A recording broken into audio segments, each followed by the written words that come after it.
When H.G. Wells published The Time Machine in 1895, it wasn't just a story about a futuristic invention. It was a story about hierarchy, class, and control.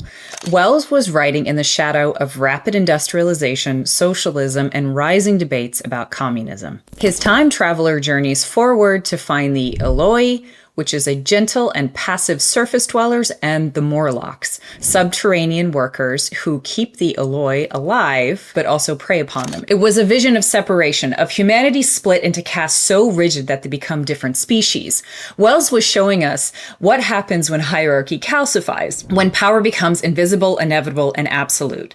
Fast forward more than a century to 2002, and Wells's great-grandson, Simon Wells, directs a new version of The Time Machine starring Guy Pearce. I have loved this movie for over 20 years because of its visuals and because of the story and the extra layer that it adds to H.G. Wells's original. The film asks a question that the original never did. Why can't you change the past? Why have you traveled through time? To have a question answered. Question. Yes, why can't I change the past? Why would you want to? Why, no matter how many times you try, does the time machine deliver you back to the same tragedy? In the film, the time traveler builds his invention to save his fiancée from death, but every trip back ends in the same result. Her death is unavoidable if varied. The paradox becomes clear. Without that death, there is no time machine. Without the machine, there is no attempt to change the past. The future is born out of grief, and grief cannot be erased. The past is not malleable because you, the traveler, are its consequence.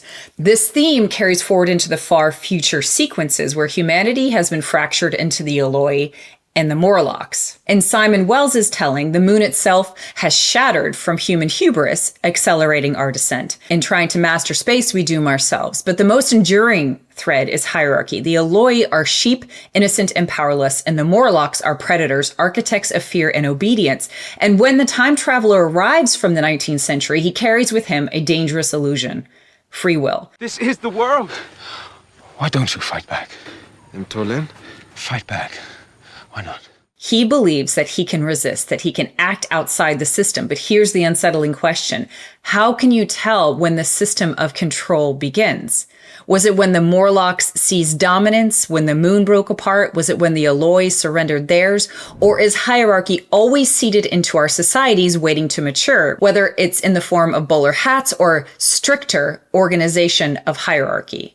We are told we live in a society of mobility, of dreams, of self-made success, but just as the Eloi believe they live in peace until the Morlocks strike, we too live within structures of coercion that shape what we can and cannot become, regardless of what you believe politically. Wells's metaphor reminds us no group escapes limitation. Every person, every class, every nation operates inside a system of theoretical caste. And so the time machine becomes less about escaping into the future and more about seeing the present with clear eyes. I'm glad he's gone. Maybe he's finally found some place where he can be happy. This is my home. His home. Are we the Eloi, lulled by comfort? Are we the Morlocks, complicit in the systems of exploitation? Are we all time travelers, believing we might master the past when in truth the past has already mastered us?